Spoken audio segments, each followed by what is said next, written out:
नमस्कार दोस्तों, हमारे YouTube चैनल नॉलेज अड्डा पे आप सभी का स्वागत है।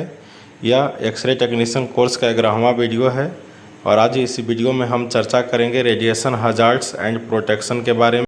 जो लोग नए हैं वो वीडियो को सब्सक्राइब कर बेल आइकन को दबा दें तथा सभी कोई वीडियो को लाइक एवं शेयर कर दें। तो चलिए शुरू करते हैं आज का टॉपिक। हजार्ड्स का मीन्स क्या होता है? Hazards means harmful effect. Harmful effect हम पिछला जो 10 नंबर पार्ट 10 वाला वीडियो जो है उसमें ही स्टार्ट किए थे रेडिएशन हजार्ड्स। उसका थोड़ा सा ओवरव्यू बताए थे। जब एक्सरे का डिस्कवर्ड हुआ 1895 में, उसके बाद बहुत सारा हार्मफुल इफेक्ट देखा गया जिसको हम रेडिएशन हजार्ड्स कहते हैं। ये रेडिएशन हजार्ड्स एक्सरे से हो सकता है, रेडियम,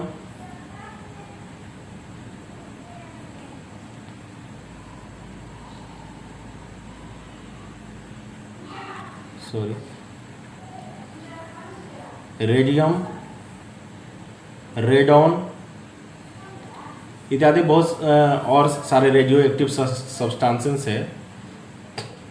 रेडियो एक्टिव सब्सटेंस जिससे हमको हार्मफुल इफेक्ट होता है। तो ये कोई ज़रूरी नहीं है कि एक्यूट तुरंत मतलब दिखाई पड़ता है। ये धीरे धीरे बाद में भी अपीयर हो सकता है।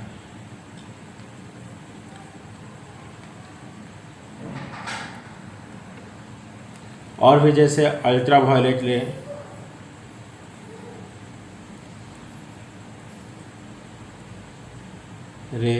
का भी हमारे हेल्थ पे बैड इफेक्ट पड़ता है। तो सबसे पहले एक्सरे रेडिएशन के कारण फर्स्ट जो केस देखा गया वो कैंसर का था। Cancers develop in an employee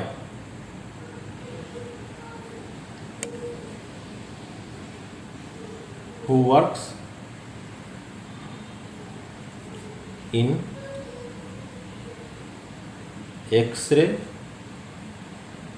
machine factory. माने एक्सरे मशीन जहाँ बनता है, प्रोडक्शन होता है, वहाँ फैक्ट्री में काम करने वाले एक एम्प्लॉय को सबसे पहले कैंसर डेवलप हुआ था।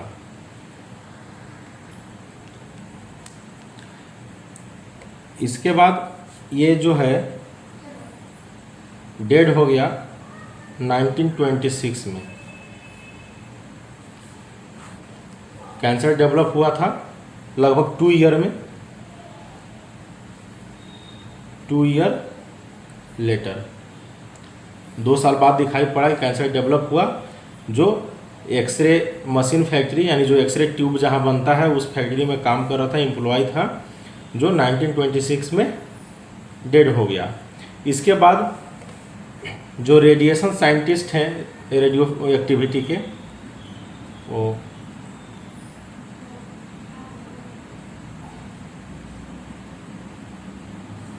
पियरे क्यूरी एंड हेनरी बैक्वेरल, जिस पर बैक्वेरल यूनिट भी है रेडिएशन का। तो पियरे क्यूरी और हेनरी बैक्वेरल को जो है बर्निंग सेंसेशन हुआ था। क्या हुआ था? Radiation burn on hand.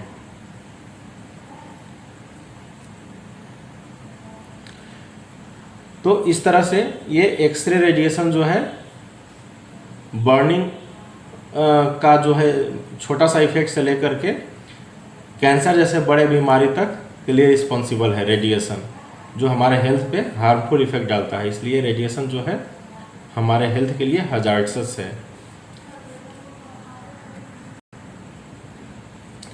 बाद में जैसे जैसे रेडिएशन का डेवलपमेंट हुआ वैसे वैसे यूरेनियम माइंस में जो है,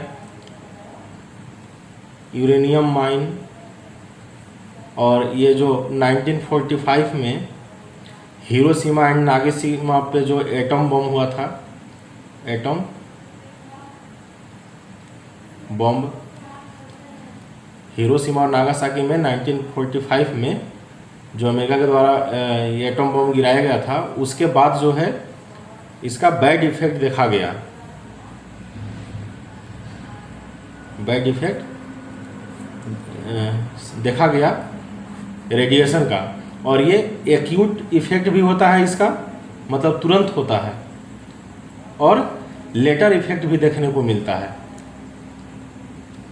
बहुत दिन बाद, सालों साल बाद। आज तक नागासाकी वगैरह में रेडिएशन का इफेक्ट देखा जा सकता है। अब रेडिएशन का यूज जो है डायग्नोसिस में भी किया जाता है। इस तरह से हम कह सकते हैं कि रेडिएशन जितना हमारे लिए यूजफुल है, हजार्डस भी है और यूजफुल भी है, दोनों है। इसका यूज किया जाता है, यूज जो है डायग्नोसिस ऑफ डिजीज,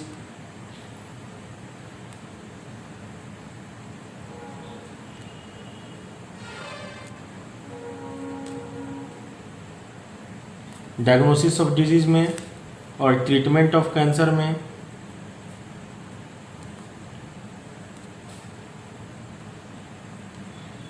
कैंसर का ट्रीटमेंट में भी जो रेडियोथेरेपी वगैरह देते हैं उसमें रेडिएशन का यूज होता है।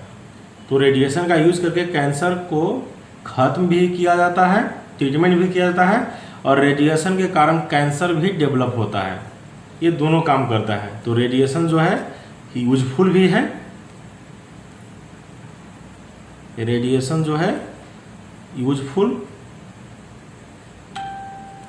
एंड हजार्ड्स दोनों है। अब रेडिएशन हजार्ड्स का दो इफेक्ट होता है। जैसे मान लीजिए somatic effect, somatic effect and एक हो गया जेनेटिक। तो सोमैटिक इफेक्ट क्या होता है, जेनेटिक इफेक्ट क्या होता है? ये जो फॉर्मर मतलब पहले रेडिएशन जब शरीर जो है ऑब्जर्व करता है, एक्सपोजर जब किसी को लगता है तो तुरंत जो इफेक्ट निकलता है, जैसे कि वोमिटिंग, बर्न, etc। तो ये जो फॉर्मर इफेक्ट है, जिसको अर्लियर इफेक्ट भी कह सकते हैं, अर्लियर इफेक्ट, इसको बोलते हैं सोमैटिक इफेक्ट। और रेडिएशन के द्वारा जो है जेनेटिक इफेक्ट, जेनेटिक इफेक्ट जो है बहुत बाद में धीरे धीरे 8 साल 10 साल बाद पता चलता है। जैसे 1945 में जब एटम बम गिराया गया हिरोशिमा नागासाकी पे, तो आज वहाँ के क्या होता है, जैसे विकलांग होता है, डिसेबिलिटी बर्थ होता है चाइल्ड का, वो जिसे फेटल disability,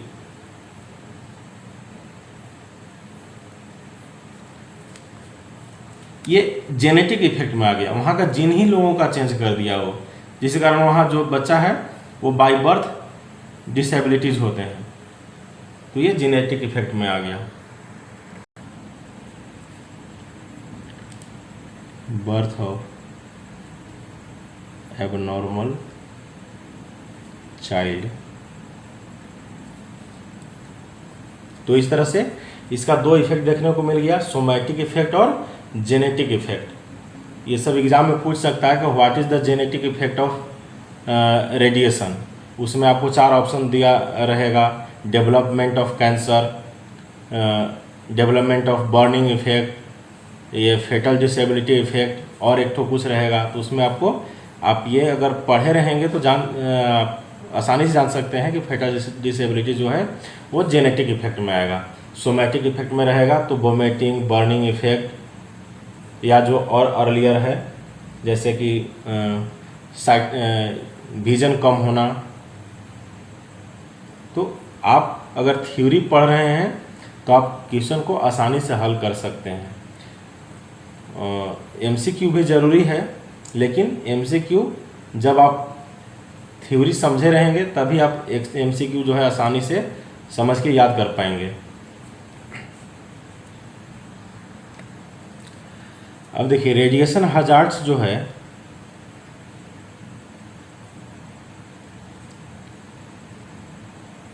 hazards depend on nature and type of radiation. किस टाइप का रेडिएशन से एक्सपोज हो रहा है व्यक्ति, या उसका रेडिएशन का नेचर कैसा है, उस पर डिपेंड करता है रेडिएशन कितना हजार्डस है, कितना नुकसानदायक है। तो इसमें जो है नेचर में आप दो तरह से ले सकते हैं रेडिएशन से, एक तो एक्सटर्नली एंड इंटरनली। बॉडी के बाहर से जो हमारी स्किन पे अफेक्ट डालता है, विजन पे अफेक्ट डालता है, ये रेडिएशन एक्सटर्नली इफेक्ट में एक्सटर्नली सोर्स हो गया। और इंटरनली में जैसे बाय इनहेल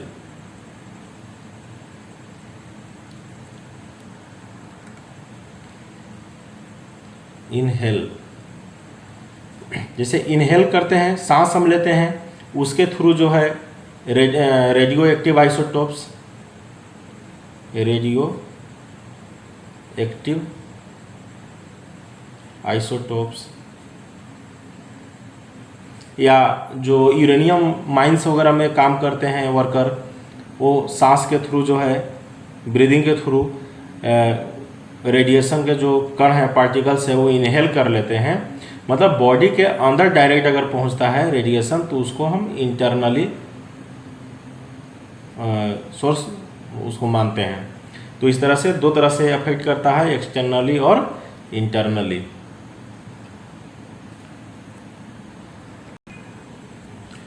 अब रेडिएशन का हार्मफुल इफेक्ट जो है उसके एनर्जी पे भी डिपेंड करता है और उसका इंटेंसिटी पे भी डिपेंड करता है।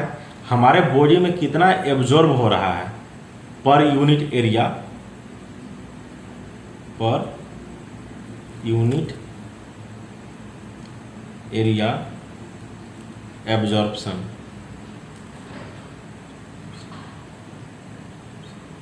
ये रेडिएशन का जो पर यूनिट एरिया कितना एब्जॉर्ब हो रहा है इस पे मेन डिपेंड करता है। तो बहुत सारे रेडिएशन और रेडियो आइसोटोप्स होते हैं जो हमारे शरीर पे बैड इफेक्ट डालते हैं, लेकिन रेडिएशन टाइप में जैसे देखें अल्फा पार्टिकल जो होता है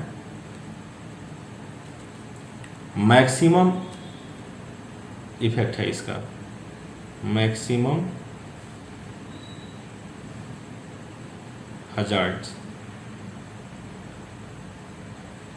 और एक्सरे रेडिएशन जो है एक्सरेज एंड गामा रेज,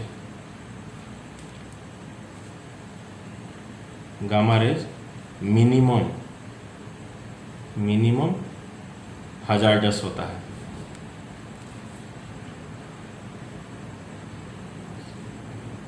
मतलब जैसे alpha particle, beta particle, gamma rays जो होता है ना, उसमें से अल्फा पार्टिकल जो है वो मैक्सिमम हजार्डस होता है और एक्सरेज और गामा रेज जो है मिनिमम हजार्डस होता है, और बीटा पार्टिकल इन दोनों के बीच में होता है।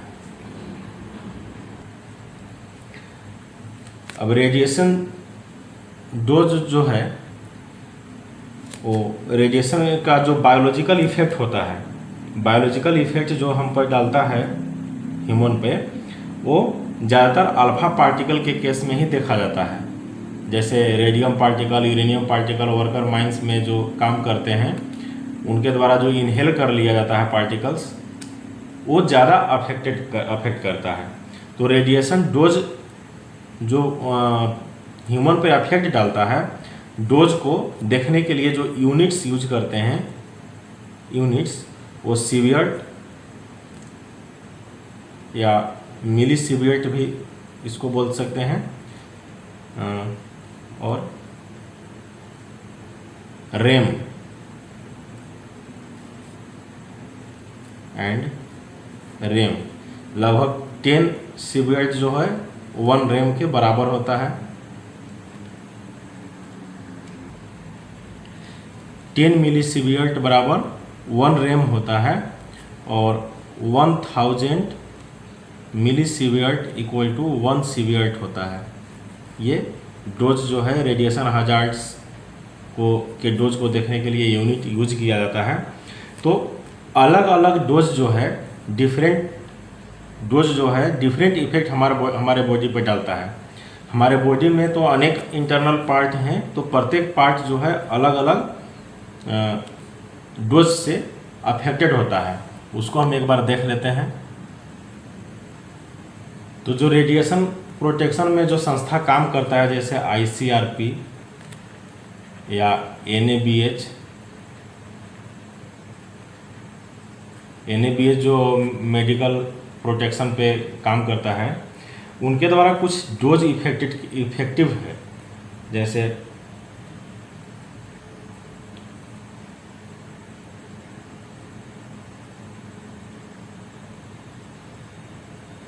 इफेक्टिव डोज ऑक्यूपेशनल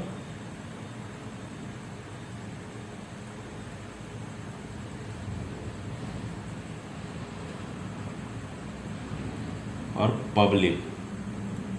मतलब इफेक्टिव डोज क्या रहेगा ऑक्यूपेशनल के लिए, माने जो काम करते हैं रेडिएशन में, रेडिएशन वर्कर जो हैं, जैसे माइंस में काम करने वाले, एक्सरे ट्यूब जहाँ काम बनता है वहाँ फैक्ट्री में काम करने वाले, एक्स रेडिएशन में काम करने वाले, वो ऑक्यूपेशनल हो गया वर्कर। और ये पब्लिक मतलब आम पब्लिक, ये दोनों के लिए इफेक्टिव डोज क्या है। जैसे इसका है ऑक्यूपेशनल के लिए मान लो 20 मिलीसीवियर्ट, कल भी बताए थे पिछला वीडियो में, या 2 रैम जो है वो पर ईयर फॉर 5 ईयर। अगर आप देख रहे हैं 20 मिलीसीवियर्ट्स अगर है पर ईयर और 5 ईयर के लिए, वो ऑक्यूपेशनल वर्कर को चलेगा, लेकिन नॉट एक्सीड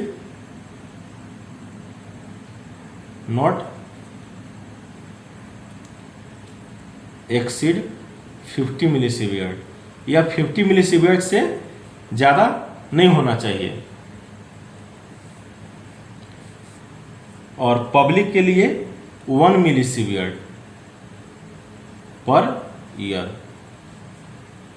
पब्लिक के लिए जो है 1 मिलीसीवियर्ट पर ईयर इफेक्टिव डोज है, इससे आपको कोई नुकसान नहीं होगा। और एनुअल डोज जो है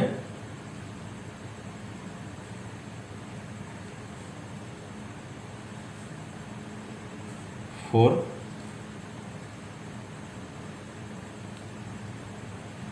लेंस ऑफ आई के लेंस के लिए 150 मिलीसीवियर्ट। अगर 150 मिलीसीवियर्ट से ज़्यादा अगर रेडिएशन मिल रहा है तो एक्यूट करंट जो है इफेक्ट आपको डालेगा आई के लेंस पे, वो जो खराब हो सकता है। स्किन के लिए आपका 500 मिलीसीवियर्ट का है। 500 मिलीसीवियर्ट अगर डोज आप रिसीव कर लेते हैं तो आपको बर्निंग सेंसेशन हो सकता है रेडिएशन से स्किन में। और यही चीज़ आपका पब्लिक के लिए है 15 मिलीसीवियर्ट, और ये आपका 50 मिलीसीवियर्ट। तो ये आपका डोज कितना अफेक्टिव है। अब हम लोग बात करते हैं रेडिएशन प्रोटेक्शन के बारे में। अभी तक हम लोग देखे रेडिएशन हजार्ड्स कैसे हार्मफुल है। अब उससे प्रोटेक्ट करने के लिए हम क्या कर सकते हैं। तो रेडिएशन प्रोटेक्शन में हम देखिए 3 तरह का मेथड यूज कर सकते हैं, या प्रिंसिपल उसको बोले। 3 प्रिंसिपल ऑफ प्रोटेक्शन है। First, by increasing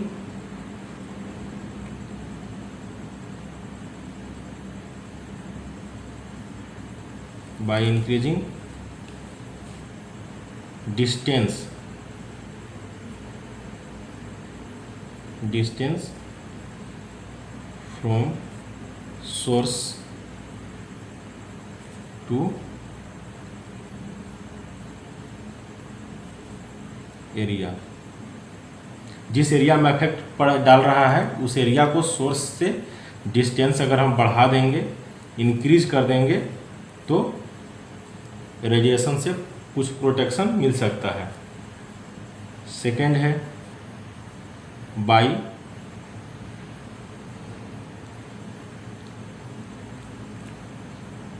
providing shielding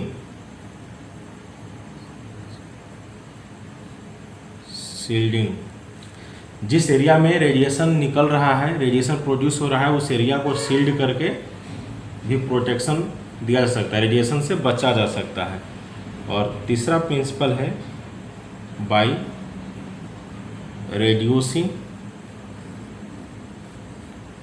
exposure time unnecessary exposure से हम बच सकते हैं, तो रेडिएशन से प्रोटेक्शन मिल सकता है। तो इसमें पहला जो डिस्टेंस है, डिस्टेंस में तो आपको पिछला वीडियो में हम बताए भी थे, इन्वर्स स्क्वायर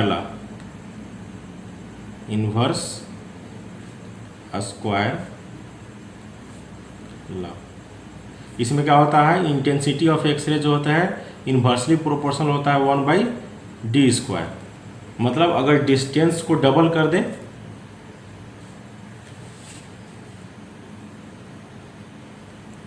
डिस्टेंस को मल्टीप्लाई करेंगे अगर 2, तो जो इंटेंसिटी है ऑफ एक्सरे वो डिवाइडेड बाय 4, 1/4 हो जाता है। तो मतलब एक्सरे का एक्सपोजर का जो एनर्जी है वो कम हो जाता है, जिससे कारण हमको हमारा बॉडी जो है कम एब्जॉर्ब करेगा। जिस एनर्जी के एक्सरे के पास एनर्जी कम होगा, वो बॉडी को, टिश्यू को पेनिट्रेट नहीं कर पाएगा, तो अफेक्ट नहीं करेगा। तो ये आपका पहला हो गया डिस्टेंस। दूसरा आपका है शील्डिंग। दूसरा क्या था, बाय प्रोवाइडिंग शील्डिंग। तो अब हम शील्डिंग में देखते हैं।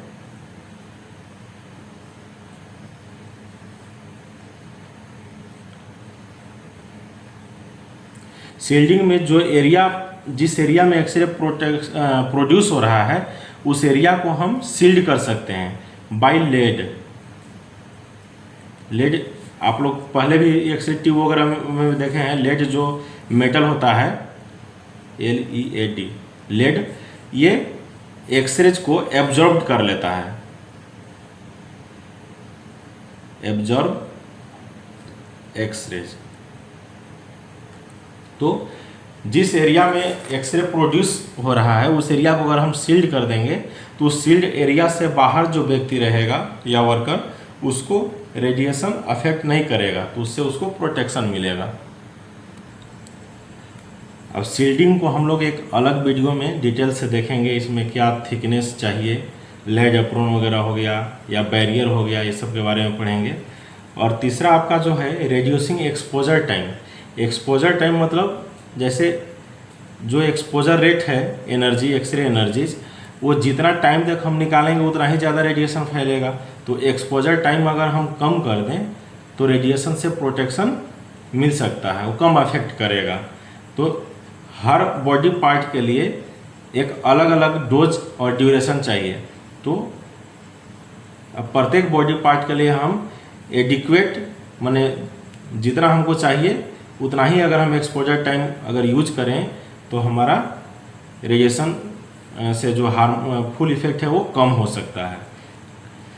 शील्डिंग में आप देख सकते हैं कि जैसे अगर एक्सरे जो हम करते हैं, एक्सरे वो 20 केवी से 150 केवी के बीच में ही होता है, केवीपी इसके बीच में ही एक्सरे होता है। तो इसके लिए हमको जो है प्रोटेक्टिव बैरियर में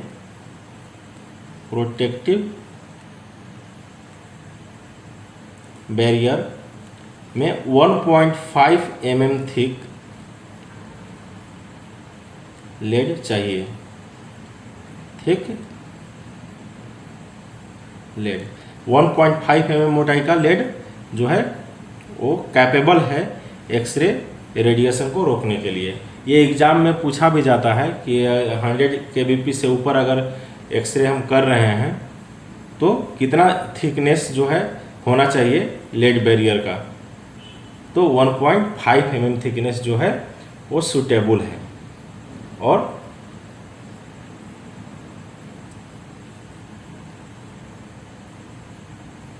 और ये प्रोटेक्टिव बैरियर जो है वो कंट्रोल एरिया से, जहाँ से टेक्नीशियन कंट्रोल करता है, एक्सपोज करता है, उसको उससे जो है ज़्यादा दूर, अगर ज़्यादा दूर होगा तो और अच्छा है, लेकिन not less then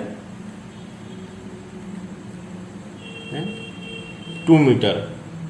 protective barrier जो है वो टेक्नीशियन का जो कंट्रोल पैनल है उससे 2 मीटर से कम नहीं होना चाहिए, मतलब 2 मीटर से ज़्यादा ही दूरी पर होना चाहिए। जहाँ प्रोटेक्टिव बैरियर है वहाँ से 2 मीटर से ज़्यादा दूरी पर कंट्रोल पैनल होना चाहिए, जहाँ से एक्सरे टेक्नीशियन करेगा। और एक्सरे टेक्नीशियन जो एप्रोन पहनता है, एक्सरे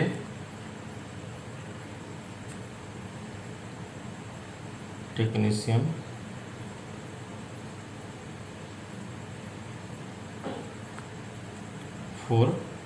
एक्सरे टेक्नीशियन के लिए जो एप्रोन होता है, लेड एप्रोन, उसका मोटाई जो है थिकनेस वो 0.25 mm एंड एबव होना चाहिए।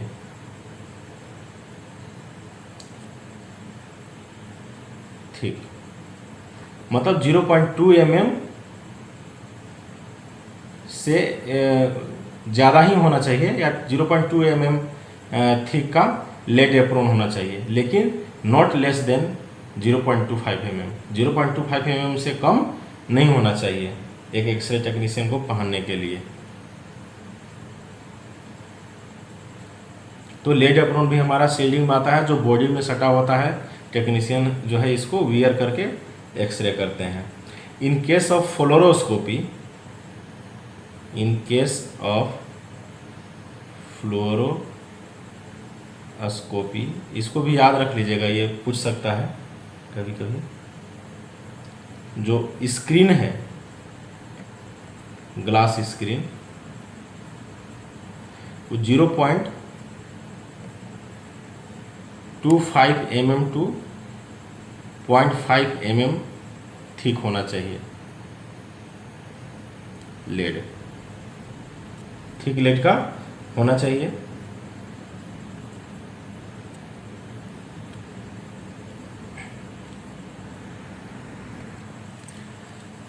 और रेडिएशन प्रोटेक्शन के लिए हम क्या कर सकते हैं कि मिनिमम रेडिएशन हजार्डस हो, तो उसके लिए low tube current for minimum hazard क्या कर सकते हैं, low tube current, low tube current, tube current को मतलब MA को लो रखेंगे, minimum screen time reduce energy of beam, मतलब केवी कम होना चाहिए। लो केवी पर एक्सरे करेंगे, जितना को ज़रूरत होगा उतना ही केवी देंगे। Proper target distance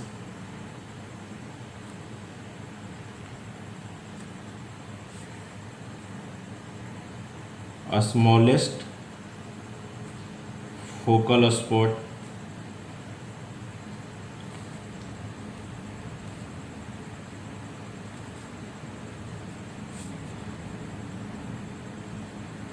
smallest collimation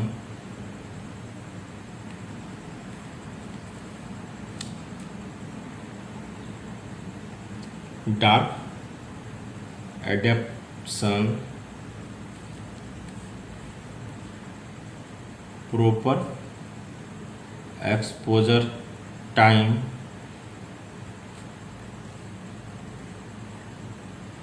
and protective device।